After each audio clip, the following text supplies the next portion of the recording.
আসসালামু আলাইকুম রহমতুল্লাহি ওয়া বারাকাতুহু। সম্মানিত দর্শকগণ, আপনারা কেমন আছেন?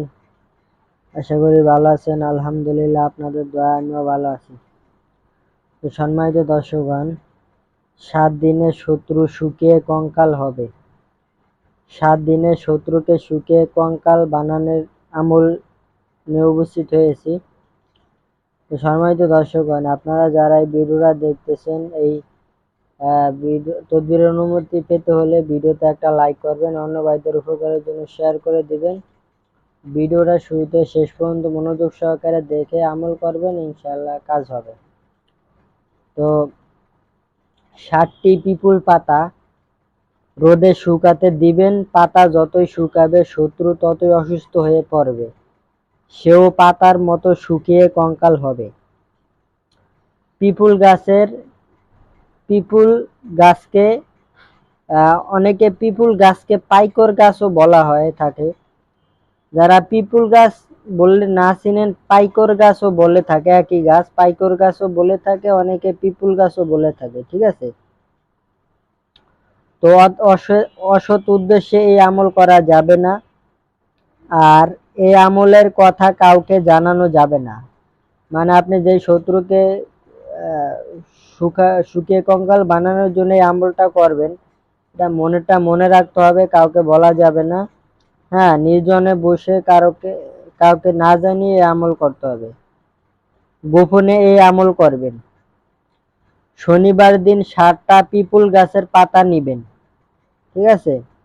পিপুল গাছ, 7টা পিপুল গাছ অথবা পাইকর গাছ, একই গাছ। পিপুল গাছ, পাইকর গাছ দুটোটা একই গাছের নাম। তো ওই 7টি পিপুল গাছের পাতা নিবেন। অজু সহ নির্জন স্থানে জায়নামাজে বসে শত্রু দমনে নিয়ত করবেন। মানে আপনি যে নিয়ত করবেন যে আমি শত্রুকে শুকিয়ে কঙ্কাল বানানোর জন্য আমল করতেছি, শত্রু এই আমলের মাধ্যমে শুকিয়ে কঙ্কাল হবে, এরকম নিয়ত করে নেবেন দমন করার জন্য। এরপর পিপুল পাতার উপর দিকে মার্কার কলম দিয়ে শত্রুর নাম ও তার মায়ের নাম লিখবেন।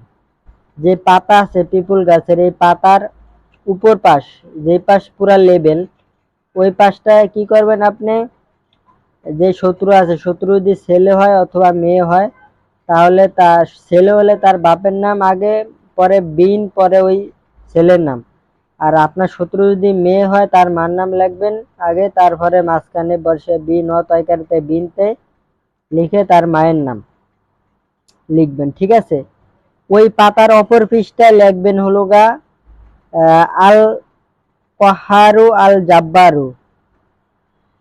পাতার যে পাতায় যেই নামগুলা লেখছেন, 7টা পাতায় একই নাম লাগবেন। 7টা পাতা যে নিবেন, 7টায় পাতায় ওই শত্রুর নাম লাগবেন, এবং প্রত্যেকটা পাতার অপর পৃষ্ঠায় এই আল কহারু আল জাব্বারু মার্কার কালিদা লিখবেন। আপনি না লিখতে পারলে যারা আরবি লিখতে পারে তাদের হাতায় লেখাইবেন। ঠিক আছে।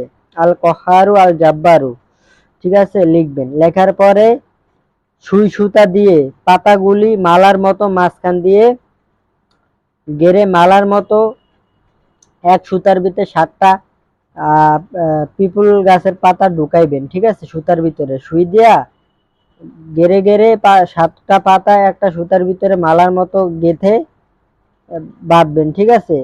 গেথে নিবেন। ঠিক আছে।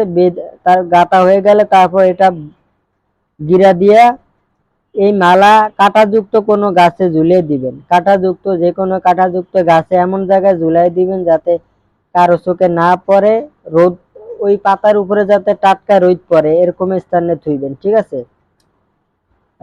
মালা কাঁটাযুক্ত গাছে ঝুলিয়ে দিবেন। যতই পাতাটি রোদে শুকাবে, যাতে পাতাটি রোদে শুকায়, মানে এই পাতার উপরে সরাসরি যাতে রোদ পড়ে। আর পাতা যতই শুকাবে শত্রু ততই শুকাতে থাকবে। ঠিক আছে। পাতা যতই শুকাইতে থাকবে শত্রু তত শুকাইতে শুকাইতে সে কঙ্কাল হয়ে যাবে। তো সম্মানিত দর্শকগণ, এই তদবিরটা করবেন, আশা করি ফায়দা পাবেন। 7 দিনে শত্রু শুকিয়ে কঙ্কাল হয়ে যাবে। তো এতটুকুই। আসসালামু আলাইকুম ওয়া রাহমাতুল্লাহি ওয়া বারাকাতুহু।